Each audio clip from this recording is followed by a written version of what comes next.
Welcome everyone, it's me Barbara James with a general reading for all star signs. Of course some other signs do come into the cards, so I'll be picking up on those as we go along. At the end of the reading we're going to open one of the chakras and we'll see which one that is at the end, depending on what the feeling of the reading is. Okay, let's jump in. I hope you're all doing well today.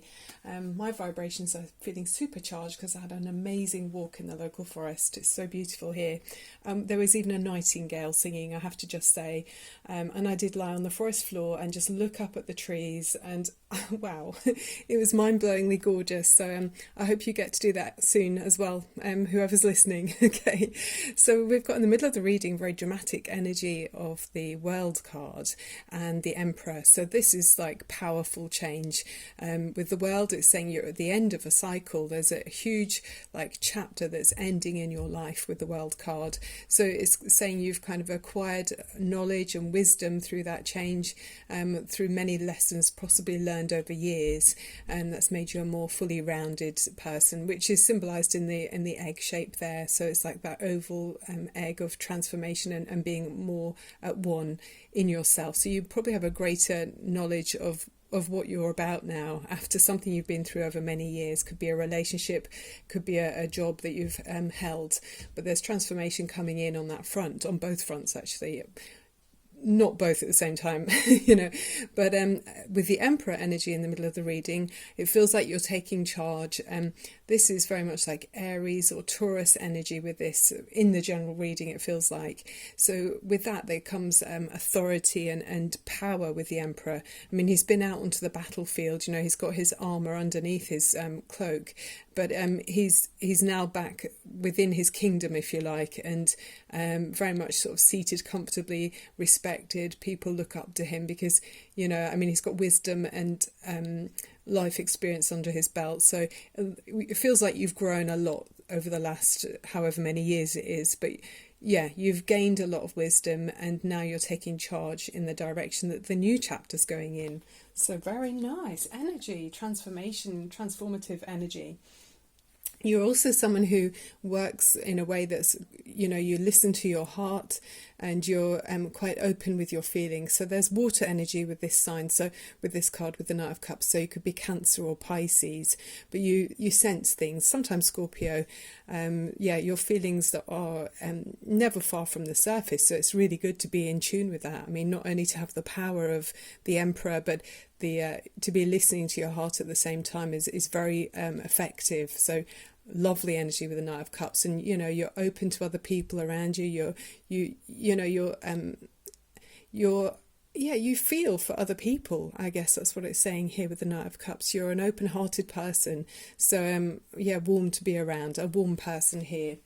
Then you've been through a lot. I mean, we can see you're coming to the end of a huge cycle. So throughout that change, and the Emperor had his armour on underneath his cloak. So this is showing that in the Nine of Wands, you've been through battles as well. It's kind of, this one's called the Wounded Warrior. So even though you've been through difficult times, you've persevered, and you might, as a result of it, at times have felt guarded. You might guard your heart even now, but it feels to me like that's not holding you back at all. You're still very strong-hearted. I mean, this card reminds me of Leo. You've got that brave heart and that courage, the heart of a lion. So there you are, there's one last push, you don't give up, and you're carrying on, even though you have got a lot of wisdom around you, and you've been through a lot. So strong person here. Then above you, you've got this Three of Cups, which is more water energy. So the Cancer or Pisces, possibly Scorpio, but sense of being noticed by other people. They might realize how strong you are as well, and you're sharing with other people, so that open-heartedness is shared with those around you. So I feel like you'll benefit friends and family. They kind of, maybe you're someone that they trust and they want to share and celebrate with as well. So in this energy there is happiness and enjoyment of being with like-minded people, where I mean, it might even be about the COVID-19, that we're going to have some release of the lockdown coming up soon, hopefully.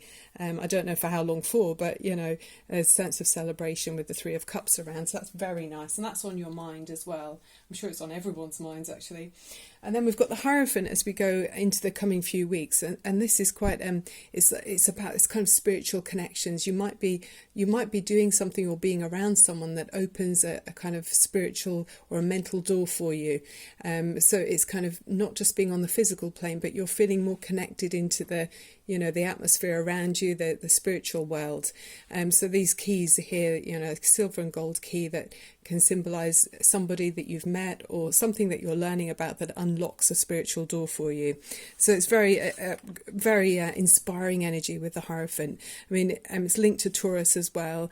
And it can be about spiritual places. So maybe you're connected to spiritual places of worship or even establishments and traditions. So it could be that this person is someone who's involved with, you know, any large places or establishments of where there's structure, where people follow sets of rules to belong there, you know. So even if it's in schools or in hospitals even, but there's a sense of being around or being in an environment where there's a traditional role that people accept. There's rules that they accept to be within that establishment. But again, it's not just that. It's about this spiritual door, and also telling us to think about, and when we work on ourselves, being responsible for our own direction. So rather than always conforming to society's ideas and codes of behaviour, rather than just always being obedient, we can sometimes take responsibility for our own development on a deeper level, you know. So it's all very well following rules, but work out what's important to you and how you can grow. So learning as well is a really nice aspect to the energy of the Hierophant. Then you're really learning. I mean, bingo, as we just said that. I mean, you literally, as you go forward, you're in the energy of the Eight of Pentacles, which is just doing that. You're really working on something. I mean, you could be working on yourself with that energy that we just saw with the Hierophant, but you're applying yourself full-heartedly, not looking at the clock. It's that lovely phrase that, you know, do a job that you love and you'll never work a day in your life.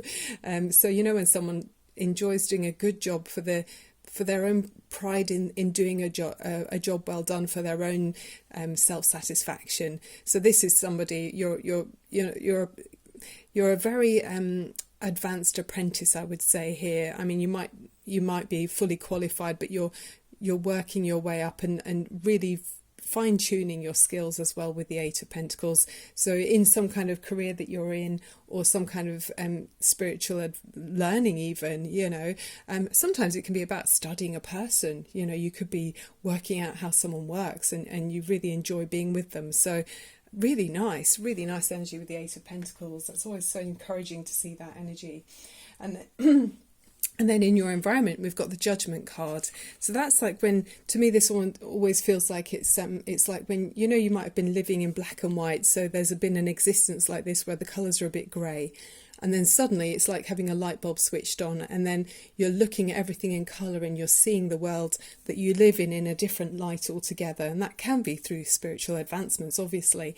But you can have spiritual advancements in doing, you know, anything that makes you feel more uplifted. Even if it's like, for me this morning, you know, going for that beautiful walk in the forest and just seeing things in a different light than you might have done before. But also with this card, it's a major arcana, which is it's the one before the last one, which is the World, which we've got in this reading. But number 20 in the Judgment in the major arcana is saying that you're choosing the way that you go with this new change in this major transformative energy in the atmosphere that you're in now. So it's your call of judgment. You're leading this change very much with this being in charge energy as well. So it feels like for many people anyway, you're looking at things differently than you have done for a long time, and you're feeling uplifted to take a new direction that's going to be much more liberating, and it affects other people how you do this as well, but it's for the better. It feels like to me for the better. On your mind, we've got this Seven of Swords energy, which I mean, I always see this card, and I like the description where they call it the healthy selfishness. So it's a temporary solution to an ongoing situation that might be less than ideal. So you've managed to work something out. I mean, it's ideas kind of following your using your brain, I guess, to work something out. But it's a temporary solution to something. So rather than having conflict, you might be deciding to kind of take your troubles with you, but not to have conflict with them. So rather than have outward battles, you're kind of taking a different route to avoid this conflict, which I think is good. With that energy, that's what's on your mind. You're thinking about that, maybe strategizing as well. And then we've got the overriding energy of the Knight of Swords. So you certainly are, for many of you, with the Knight of Swords, feeling riled up and raring to go. It's a very passionate energy with the Knight of Swords. So it feels like you believe strongly in this new direction and this new reality that you've discovered about yourself and about your life. And you've got the conviction and the power, absolute. A lot of power in this reading. I mean, Aries is kind of raw power, and Taurus is more of a simmering, strong power as well. You know, they're not so obvious, but it's a really earthy energy of being in control with Taurus. But this energy, I mean, the swords are air energy, which is Gemini, Libra or Aquarius. So it's having beliefs and conviction in your belief to make movement from your ideas. So it's like manifesting and putting those ideas into physical actions with the Knight of Swords. You believe strongly in this new direction, for many of you. So clarifiers I took for you from another deck of cards is the Page of Cups and the Three of Swords. And this card came out twice because I shuffled them in the shuffle and this one jumped out, but I put them back and I carried on shuffling to do it thoroughly, and it came out twice. So this new direction might involve some kind of choice in matters of the heart. So the Three of Swords, somebody might not like the choices that you're deciding to, or the changes that you're deciding to bring in. There might be some challenge that you need to confront through this transformation. But with the Page of Cups there as well as transformation, it feels like you're doing everything in the most loveliest way possible. I mean, it can talk about surprises with this. I mean, maybe people don't particularly see it coming, but it's a beautiful energy with the Page of Cups. It's romantic, it's gentle, it's idealistic, and you know, just a young energy with this Page of Cups. So you know, it might be something that's just budding and blossoming within you, it's helping you to grow. But I mean, I feel like even if there is some difficulty or somebody might not like the direction you're taking, you're doing it from the best possible place, which again, that there's always that thing with the universe about justice is given. It's how your intention from your heart is how you're judged, really. So you're not doing this to hurt someone deliberately. It seems to be like it's like I don't know if that's the right word, a byproduct, or it's going to sort of be as part of the transformation, and it can't be helped. It's not deliberate. It's just something it's something that's inevitable, that's going to be along the path of you in your development, I think. So you need to be thinking about yourself. It feels like you're quite a treasured soul that needs to be celebrated, and just a beautiful energy. So I'm sure if you did hurt someone along the way, it really wasn't your intention, and there's no malice in that energy of the Page of Cups. You know, it's a real sweetheart kind of energy with the Page of Cups. So I mean, this is just a short phase on the, you know, it's an unavoidable almost situation that has to be gone through to get to this delicate energy of the Page of Cups, being able to grow and prosper. I hope that makes sense. I kind of know what I'm saying. You got from the Oracle of the Trees, and I absolutely love this deck. This can you see that very clearly? It's the Silver Birch, and it's got beautiful messages with it as well. It's talking about cleansing, and it says, pay attention to what you're eating and drinking, and do your best to choose food and drink that's nourishing, and that suits your metabolism. If possible, begin growing your own fruit and vegetables and herbs. I mean, even if I always think, gosh, that sounds like hard work, but even if you just get one of those watercress, you know, small little tubs, or in the garden if you plant some mint herb or anything, just start slowly like that, or have a window box that you can just put a few things in. I think it's really a good idea in these uncertain times with the COVID-19 disruptions. And it says it's helpful to sit in a garden or park near some trees and listen as the wind rustles through their branches and leaves. Imagine that your worries and ailments are tiny leaves being blown away from you, cleansing your mind and body. Okay, and then so the silver birch diva message, it says, I am the mother of the forest. My trunk and branches look delicate, but I'm strong because I bend with the wind, so being flexible. If you work with me, I will teach you how to cleanse your body and your spirit to find peace and complete health. Wow. I love that. It's just so practical, but beautiful, really sort of wholesome energy with that. Okay, so then before we do the wishing bowl and open up one of your chakras, you've got this rune stone, which is talking about times of change and transformation, and it's the lightning, change. The rain, lightning and clouds in this image symbolise change, renewal and fertility. And I saw that straight away in the middle of the, with the world card. There is change and transformation definitely coming in. So hold on to your hats. Okay, so let's open up one of the chakras. Which one shall we go for? So there's strength and transformation. Which one's a good one for you? It feels like Taurus and Aries energy in the reading. Strong-hearted, courageous. Let's just go for the heart chakra. I think that's good for you because you've got this guarded kind of, because you've been through so much. So let's help the heart chakra to be completely opened and less guarded. Okay, so the colour is green for the heart chakra. So if you could sit comfortably somewhere where you feel safe to close your eyes, and then I'd like you to open up your shoulders and straighten up your spine.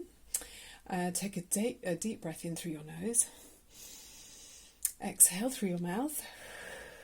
And again, inhale and exhale. So when I ring the wishing bowl, feel the energy ringing through. It's such a pure sound, and this is helping us to open our heart chakra in the centre of the chest, obviously, and it's helping us to be open to love and feel joy and inner peace. So what more could be, could anyone want? I think that's just wonderful. Okay, so enjoy. This is for you, opening up the crown chakra. The heart chakra.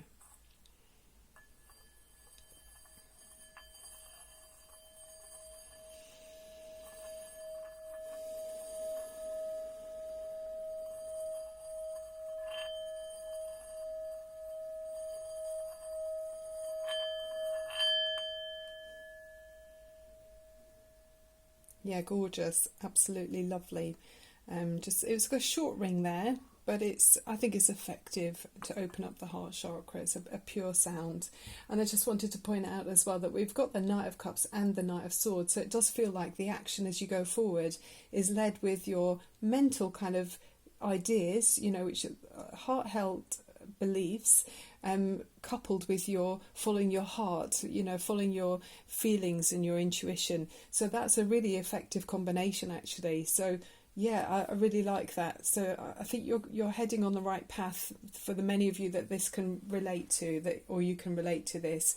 It's progressive and growing through strong held beliefs, but using your mental clarity at the same time, your knowledge and your experience as well. So very inspiring energy here. Okay, I hope that was helpful to loads of people. Yeah, I loved it, and I love the message. It's really powerful and such a diligent energy with this studying and ongoing self-improvement as well with the Eight of Pentacles. So very well done. Okay, that's the end of the reading. Keep your energy raised and the vibrations ripple out to everyone, and then you can enjoy those energies as they come back and wash over you, because they do. Okay, loads of love and light to you. Thank you so much for watching. Please remember to subscribe and like if you did, and remember, I'm available for private readings, so check out my information box below the screen. Loads of love and light to you. Thank you so much. See you very soon. Bye for now.